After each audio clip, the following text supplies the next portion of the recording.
Thank you so much for joining us again tonight as we continue in our mile marker 10 sessions, which are about graduating from high school, moving to college or career, and just the things that come with that very important transition. And so I'm blessed again tonight to be joined by the Beasleys and the Kaisers as we dive into what it looks like to kind of own our life stories and how those life stories are effective tools for our parenting. As we look at Scripture, we see that story is integral to the message. God knew that the stories that are imparted on the pages of the Bible would be those that we could draw on and that would bring real truths about real life to us as we go forward on our own journeys. And how are we able to use our own stories as a way to benefit and bless our kids? We may not know why something happened to us at the time, but it may be that that particular episode or experience was actually meant to bless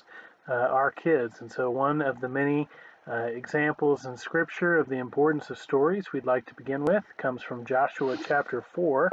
And I'm going to read the first 9 verses of Joshua 4, and this happens right after the Israelites have crossed the Jordan into the promised land, and they're seeking to create a reminder for the people of the event of the miracle that they had just experienced. So Joshua 4, starting here in verse 1, says, "When the whole nation had finished crossing the Jordan, the Lord said to Joshua, 'Choose 12 men from among the people, one from each tribe, and tell them to take up the 12 stones from the middle of the Jordan, from right where the priests are standing, and carry them over with you, and put them down at the place where you stay tonight.' So Joshua called together the 12 men that he had appointed from the Israelites, one from each tribe. And he said to them, 'Go over before the ark of the Lord your God into the middle of the Jordan. Each of you is to take up a stone on his shoulder, according to the number of tribes of the Israelites, to serve as a sign among you. In the future, when your children ask you, 'What do these stones mean?' tell them that the flow of the Jordan was cut off before the ark of the covenant of the Lord. When it crossed the Jordan, the waters of the Jordan were cut off, and these stones are to be a memorial to the people of Israel forever.' So the Israelites did as Joshua commanded them. They took 12 stones from the middle of the Jordan, according to the number of tribes of the Israelites, as the Lord had told Joshua, and they carried them over with them to their camp. And when they put them down, Joshua set up the 12 stones that had been in the middle of the Jordan at that spot where the priests who carried the ark of the covenant had stood. And they are there to this day." And I love that question that's right in the middle of this section, and it's setting up when the children ask you, "What do these stones mean?" Right? They're setting up an intentional reminder for the next generation, and that's what we hope our lives serve as many ways as a guide to those who come after us, especially those in our own homes. And so we kind of want to kick off this conversation with, when you think about your own stories or your life experiences, how do you use those effectively as a parenting tool when talking to your kids? I think I'll honesty. go ahead. Okay. Go ahead, Cindy. No, I think being honest with them, and sometimes it's age appropriate when you tell them certain stories, but the lessons you learn from different aspects of your life. And I'd just say, I mean, the bad and the ugly and the and the good, but I found that if I was honest with them about some of the difficult things that happened, that when it was age appropriate, that they appreciated that, and they could see what maybe I had gone through, and it was a a learning experience. I remember telling the girls, my mom was not married to a Christian. And so I said, it was really important for me. I had made that commitment, that decision that when I got married, I didn't want to be on the pew by myself. And so what was that going to look like? What kind of person did I need to look for? That's just one little aspect of a decision that I made that I shared with the girls, because I said, and I asked them then, is that important to you? Do you want to be on the pew alone? Kind of turning it too. And I guess for me, if you hide your experiences and you don't learn from them So when you yourself, think, you know, there's no way that your children are going to learn from them, and you certainly can't hide things from them. You know, everybody goes through difficulties. You make mistakes with them. We certainly made, you know, our share of mistakes, but you have, to us, I think it was important to own up to those mistakes. You know, I've heard stories of parents who just keep making a mistake and rolling it and making it a bigger, you know, a bigger stone, you know, rolling in the moss, that they don't want to give in, Or right? apologize. Or apologize. Um, and for us, it was very important to own up to those mistakes, because there certainly was enough of them, as they were growing older, and, you know, doing something outside of age appropriateness. You know, they weren't ready for it, or holding something back that they were ready for, and they could, you know, could draw on in their in their future lives. Uh, it's trying to balance that the best way that you can, and certainly understanding that you're not going to be perfect at it. Yeah, and Craig, I think you hit on something that's real important. Apologizing. You know, I mean, start that at a young age with your kids, because it just seems like the more you dig in as a parent that I'm right, and it almost seems like it's terrible when you get to having high school age kids or young adult kids, and if you can't apologize, you're just going to have a tremendous impediment to communicating and to your relationship. So I think they know we're not perfect. They live with us, you know, they understand that, and they will forgive you. It's a beautiful thing. And we're getting the benefit of watching that with our grandchildren, and watching how well our kids are modeling that with their kids. But it's really good and very important to set those two foundational things that y'all have discussed: the honesty, and when you need to apologize, own up to it, and it just helps communication to flow. Another byproduct of the honesty is, with the boys, we've tried to be honest about different struggles we've had as a family or other family members have had, so that the boys are better prepared for struggles or life tests or life temptations that may come their way, because of family history or something. And then they're better prepared to know it could come, and kind of have their guard up all along the way. Yes. I think another just aspect to all those two things would also be trust. I mean, you know, we talked a little bit about it last time, about having an amount of trust that you have to show, you know, with your children. And I'm sure that depends on the child and what trust they give or earn. But until they broke it, you know, we it's almost like a court of law. They were not guilty until they broke the trust, and it traveled over into, if you will, sort of religious topics, if you will, too. I mean, like, so I grew up with my mom, who was very open as to, if someone invited me to church, she said go, and so I went. And so there was amount of trust there, I think, on her part, that she showed, and I had to make that decision later on if I was going to be able to have that amount of trust with my children, you know, to say eventually that, you know, my God would be their God, and that they would not be led astray. And there's a line there, you know, that you want them to stay, but you can't make them stay. And so eventually they have to say, yes, you know, I made the decision, and I believe in Jesus, and I believe in what I've been grown up with and what you've taken me to and sent. But there was a lot of trust there that I was trying to give to. That's a complicated one, I know. some really good stuff that was shared there. I do want to drill down on a little bit of it. And the first, kind of comes back to what you were sharing about, the different experiences that your mom, trusted you to have when you, went to, different church events with friends. And, we all value those experiential moments of faith, whether it's sending our kids on mission trips or retreats or, different, real tangible kind of faith building opportunities. It kind of points back to those stones that we read about at the beginning. We're all looking for those things that serve as, good tangible building blocks for faith.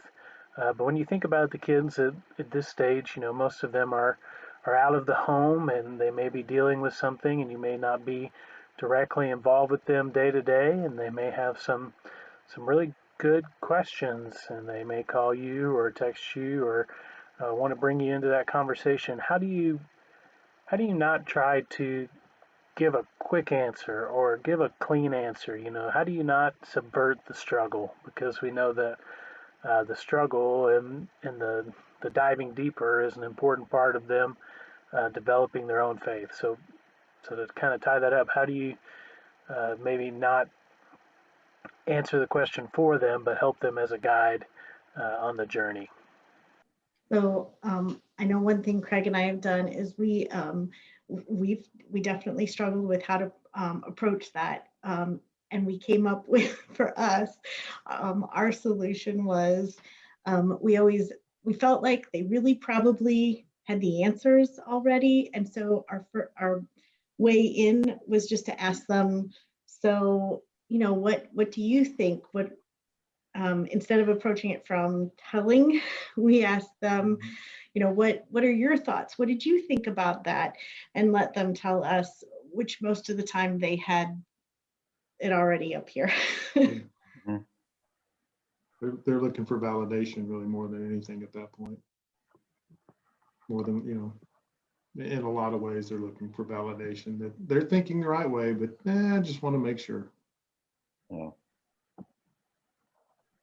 I think that's the best, is listening and having them repeat back to you what's actually going on in their head. You reach a point where and I may answer listening to a good part of these questions, that you reach a point where you just learn so much more if you just sit back. You can ask some questions, but by and large, most everybody listening to this, they've done a fine job. They've raised really solid kids. And the kids may make a few choices different than what you would have chosen for them. But when they repeat back to you why they've made those choices, they've used God as their source. And you have to be willing to accept that, even if it's not exactly the plan you had. Mhm. Yeah. Well, and the other thing too, I think, is stretching a little bit, is how do you give them opportunities to kind of get out on their own in every aspect of their lives? We talked last session about, vision in the kingdom, professional goals and all that. Well, spiritually, how do you provide that? Well, by giving them some freedom to exercise that, because ultimately it's going to be their faith. It's got to be. And a big part of developing that is letting them explore that with you. I mean, it delights my soul to have my 29-year-old son ask me about spiritual warfare. I mean, that's just very, very cool. He's by far my most sci-fi oriented of my three sons. And then I have real serious conversations with the oldest, and typically have very practical conversations with my youngest. But, for Cindy and I, we've tried to give them the ability to grow into who God was going to have them to be, with some kind of core stuff, right? And part of that is they're going to get to something that you're immediately going to think, wow, that's a little bit out there, but they'll come back, and you just got to let them. And by doing what Craig and Michelle were talking about, what Cindy was talking about, let them talk through it with you, and let them discover, and let them work through it. It can, so it's largely a very marvelous journey from that standpoint. But you got to let them have some wings around that. And the earlier you do it, I think the better off you're going to be. And the better off you'll be to communicate with them when they're young adults. Yeah, I've tried to think in my own mind to be more of a guide than a dictator, you know, and I struggle with that because there are many times where it's like, nope, this is how we're doing it, and I don't want to listen, and it just causes issues. I struggle with that. I have to sit back and understand that there's more than one way to do something, and those other ways are just as correct as the way I had in my head. And to be more of a guide at that point, because, you know, they know so much by that point already, and they're forming their own faith. They're forming their own, you know, mindset of who they want to be, you know, later in life. Family. You know, their family, things like that. If you think you're going to change something at that point, it's going to be a big struggle. Doesn't mean it can't happen if something's really wrong, but it's going to be a big struggle. So being that guide, you know, in those really formative years, as opposed to a dictator, and letting them fail, letting them bounce things back and forth off of you, I think is the right way to do it. I just wish I did it more than I did. Yeah. I think it would have been a whole lot better. My attitude certainly would have been better in a lot of cases. Craig, I think you're absolutely spot on there. I love that phrase, guide versus dictator. Several years ago, was teaching a class, and one of the authors, Josh McDowell, wrote a book called Beyond, I believe it was From Belief to Convictions. And he had an expression, rules without relationship lead to rebellion.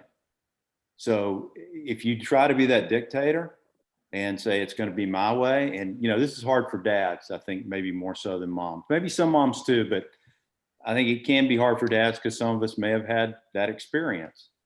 But it's so much better to be what you talked about, be a guide.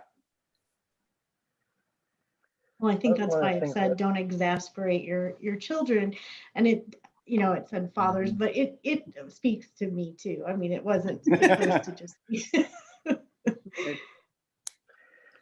One of the things I wanted to hit on that I think is really important, you know, in line with the conversation that we're having is, you know, it's so important to start, you know, these dialogues with our kids early, and you know, begin, you know, letting them know it's okay to ask questions and to have these kind of conversations with us. Because one thing that is so unique about the information functional search engine culture that we live in is, you know, if we haven't created some of these patterns for dialogue and discussion, you know, our kids may just resort to Google instead of mom and dad, and that may happen anyway, even if you have some of these patterns, and it may be these conversations start based off of something that they saw online, or that, you know, we were talking about how Google, or, you know, whatever prompted an answer to whatever question that they're dealing with at that particular moment. But as parents,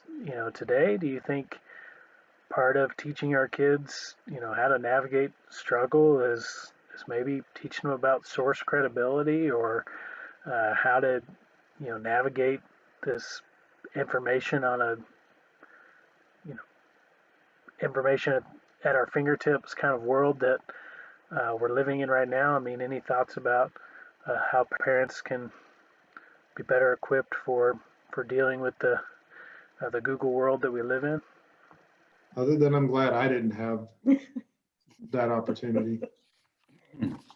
I don't envy the kids trying to grow up in the age like this with all this information and trying to pick out what's real, what's not. I mean, just as simple as I actually did it the other day. Excuse me. I got an email from something that I honestly could not tell whether it was real or not, you know, from a service that we have. And so I just sent it to the girls, and they said you know, because I guarantee you they'll figure out how to look up whether it's real or not. And they told me, and I trusted them with that, you know, but just understanding how. And they said it wasn't real. Yeah, they said it wasn't real. So I'm glad I didn't click on it. just understanding how difficult it must be to just have that much information coming in that fast all at once, and filtering through what's real, what's not, what's right, what's wrong. Where should my focus be? To me, it's mind numbing. Michelle and I have a Facebook. We have about 3 people we follow. I rarely look at it. That's all I have. That's all I can deal with. I can't do any more than that. The girls can, but Well, and they're in an age too where they're studying this and learning it in school, sources. I mean, this is a valid thing all through their lives right now. This is not new to them. They have to provide sources when they're doing research papers, when they're, from valid things online. So I don't think us talking about it in our sense changes that. I think that they're learning that because of the generation they're growing up in right now. And so just validating, hey, it doesn't just apply to sources for your English paper. Yeah, I mean, I know that, many times when interacting with a high school student, a lot of times they'll just send me a link to something and all it will say is, what do you think about this? And it's kind of like, that's a whole nother way of diving into a conversation, right? It's just a text, and so I think a lot of parents will get that kind of interaction sometimes of, hey, this is a really complex thing to talk about, but here's a YouTube video, or here's this, how do you kind of deal with some of that? So I just wanted to bring it into the conversation. And the other follow up is similar, and it's about talking about making mistakes in a world of social media in which many of our kids' mistakes don't disappear. And, we're seeing pro athletes have to answer questions about things they posted when they're 14 or 15 years old or whatever. So, how do you talk about making mistakes in a context where, some of that doesn't just go away? Well, I was able to use a real life experience with my mother. And she's older and but she's tech savvy, but she's on, she does Facebook, and that's how she's pretty much homebound, but she enjoys life through Facebook, through the relatives and everything. But there's times when, I've been able to use her as an example of, and they'll even ask me, things that have been put on there from her. And so it's life experience right there, and honesty was good for me to be able to talk about that with the girls. But I had that life experience of my mom, trying to do technology and, inappropriate things even that commented on and didn't even realize, that's another thing. She didn't even realize. So, just what that can show or what perception can be made by that even. And take that to the other step to let them understand, and Richard and Cindy, I'm sure your jobs are the same way. Those things are filtering tools. They're recruiting tools now. And don't think that those old posts, like Matt, like you were saying, from 10 years ago, if a company digs deep enough and wants to find something to filter you out, they can if you're not careful. So just letting them know that, or schools, that you might be applying to, if you've, said something or done something inappropriate. On the applications, it was kind of eye-opening when Kennedy and Reagan were applying for schools. It asks for their Twitter handle. It asks for their Instagram. It asks for their Facebook. So, they're using that information in some way to help decide whether they want you in or out. So there are real life consequences to something that you thought might have been funny. You were 13 years old. You didn't think twice about it. You were with a friend who might have been, just to use a race kind of example, who might have been of a different, background, and they thought it was funny. They didn't think anything of it, but somebody else that sees it doesn't appreciate it. And it does have an after effect. There's no shelf life for this stuff. It doesn't go away. I think what we're talking. Oh, go ahead. no, I just said that at the point when the boys came up, I think just us reminding them that it will continue to be out there, just to make sure. I think it's just a constant reminder. And working at the high school, we still have problems with it with the students, but I would say in the last 3 to 5 years, they've gotten wiser about. Now, some of them will have the two Twitters, the two Facebooks, two Instagrams. So sometimes it gets found out that way. But I think they've become a little more wise to the fact that it does not go away. So, but I think as a parent, you just have to constantly remind the kids that there is a permanence to some of this. There's a responsibility, just like anything else. I feel like it's a responsibility. You're able to drive because you've shown responsibility, right? We let them drive their car or have the keys, or because you've shown responsibility. Well, you can have those things if you've shown responsibility. And but I get that we're talking about the age when we're going out, and so hopefully you've done all the digital citizenship with them earlier, and you've done all the things earlier, like Richard had said. I mean, I think, it's just really interesting too, of like, we'll have students that'll post something and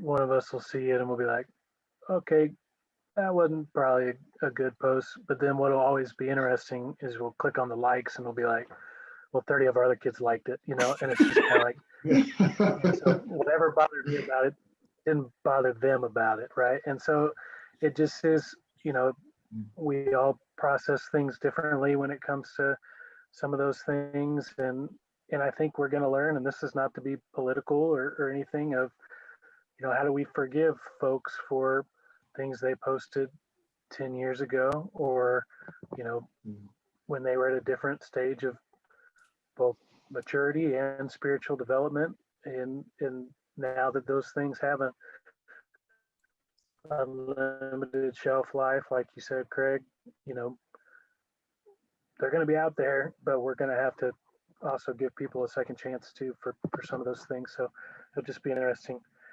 thing to watch develop, for sure.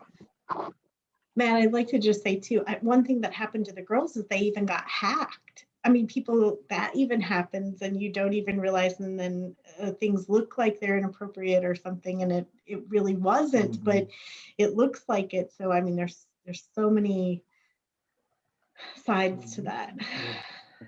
So we're kind of finishing up our conversation and talking about some of these kind of wilderness moments, whether those are our faith struggles with our kids, whether they're dealing with doubt, whether they're dealing with some struggle that you can't intervene in directly, but that you want to be an advocate for your kids in any way that you can, but you kind of have to be hands off in a certain aspect. How do you kind of begin to work to navigate those for your kids as they are outside your home, but that they're dealing with a struggle or some doubt? How do you be an advocate for your kids in those situations? I think you let them know the dialogue's always open for when they're ready. You let them know that they're always in your prayers. Sometimes it's as simple as a text. When they're going through these struggles, sometimes they're not quite ready to talk to you about it, or they've not worked it out in their mind the way they want it. So a simple text, hey, praying for you in this situation, a simple phone call. So it's kind of keeping the dialogue open so that when they are ready and they've either have worked it out, or they're at the point where they can ask you further questions for guidance. And it may require you to rearrange your schedule. If your kids need your support, them knowing that you will be their advocate, be it to be there and just help out physically, help out with their kids, whatever. I think presence is a big part of it. I think it's real careful. I mean, what Cindy was saying is listening is more important than having all the answers. And I think we sometimes in our culture, we forget how important it is just to be there. That's probably what I've struggled with the most is I always or tend to side with I have the answer, not an answer, or not just hush and let them talk. They're smart enough to figure it out. A simple example when we had all the snow and stuff, back in February, Michelle's mom called daily just to see how everything was going. She lives up in Ohio, and they get snow up there. No big deal. Down here, big deal. So she'd call and figure it out. And then she asked Michelle, "Are you talking with Kennedy every day?" And she, no. She goes, "Well, what happens if their phone runs out? What happens if this? What happens if that?" It's like they're smart enough to figure it out. Go sit in the car and plug it in for a little. If they didn't have electricity or something, they're smart enough to figure it out. So that's been the struggle for me, is not jumping in with an answer. And then, like I said, in my mind, the answer. I always have the answer. That's my mentality for some reason. But sitting back, letting them work through it, has always proven to be a much better avenue than me just jumping right in and solving it for them. Again, I wish I would have done that a whole lot better than I did when they were growing up. And I still struggle with it from time to time. But it certainly does make a whole lot better. The relationship's even better. They can just call and say, "I just need to vent," because they know you're not going to try and fix it. That's not what they're asking for. They just want to vent. Vent. I'll listen. I can put the phone up and listen, So like Richard, like you said, just being there for them. And if they know you're there for them, that's half the battle. When I first got married, I thought I could convince Carissa, to either cue me with, "I need you to help," or "I need you to hold." And I thought that would work. And she thought that was really dumb, getting her to actually let me off the hook on knowing what to do. But, it does take some trial and error there for a little while, for sure. But we're still going to get it wrong. We're still parents. Sure. There's still days we're going to totally, with grown children, mess up our response and what we should have done and what we should not have done. But if you try to just kind of have a persistent mentality of, I'm going to listen and interject when they ask or when necessary. But no, there's still that. You're still mom. You're still dad. Sure. when we think about, mention praying for our kids and doing that, how have you maybe noticed that's changed as your kids have gotten older? Well, I definitely don't know the right answers for them. And I can't, even if I wanted to, I couldn't give it to them, and so it would be that it's changed from, a certain way to, that God would guide them where he wants them to go or what he wants them to do. A big one for me with the girls was where they chose to go to college. I mean, I would have picked completely different colleges for them, probably the opposite of what they did. But I told them early on, I was like, I can't make that choice for you. We'll support you. And, there's limitations, of course, to certain schools, right? You can't pick every school, but I didn't know what was right for them. And if I had decided that if I had made the choice for them and they didn't like it, well, then, that would have been bad for me. They wouldn't have trusted me, or they would have said, you made this choice. And I always felt like that was one for sure, that if they that God would guide them. That was my prayer. And that if they made the choice and it didn't work out, then that was a life experience. And that was okay. And it was their life experience and not forced, from me. Because I didn't want them to come back at me saying, well, you chose this, Mom.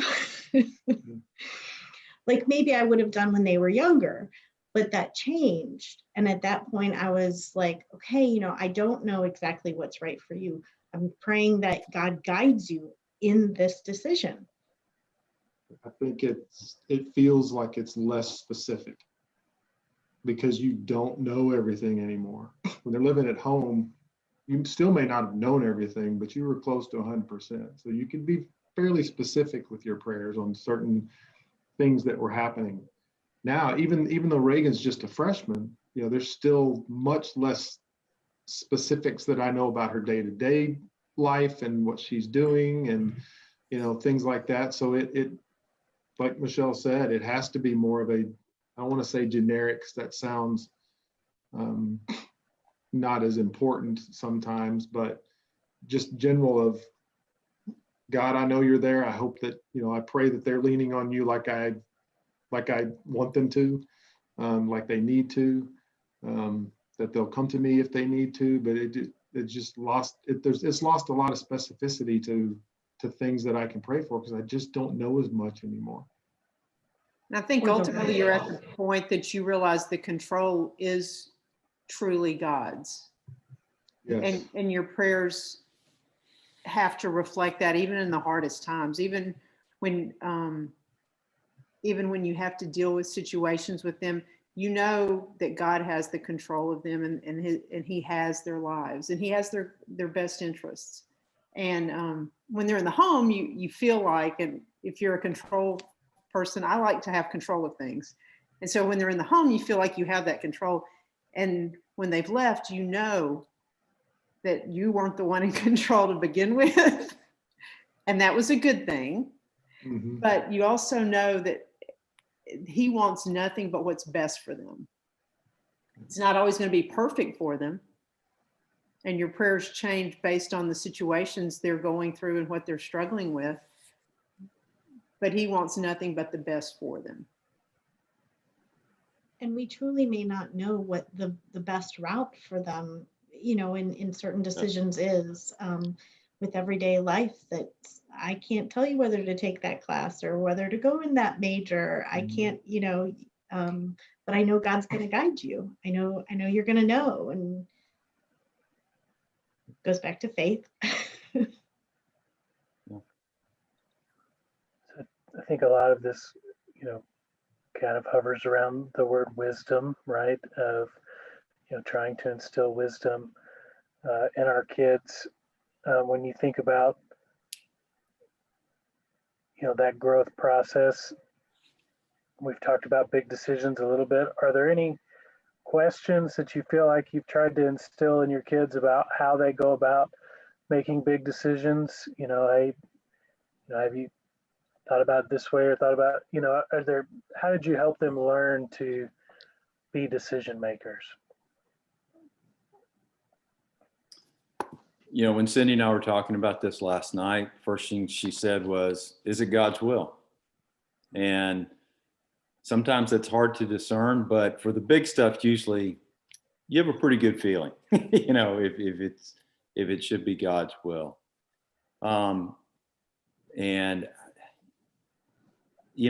I don't think we necessarily had a set of questions per se, but I will say this, in the last 15 years, I've been exposed to some folks who live by what's called the 4-way test. And if you're a Rotary person, you know it. And those questions are, is it true? Is it the truth? Is it fair to all concerned? Will it build better friendships and relationship? And then finally, will it benefit all concerned? And from a relationship standpoint, I think those are all very good questions to ask as parents and as, in a variety of different situations. But supremely, and by the way, those were all New Testament based as far as the author of them. But supremely, is it God's will? Do you feel like it's within God's will? I also hope we modeled it to them, our decisions, them seeing us make through the older grades of high school, and now just, decisions we make, or even Craig's parents that they see them make, modeling through generations that of people that making decisions about big things in their lives. And so I hope we've modeled it.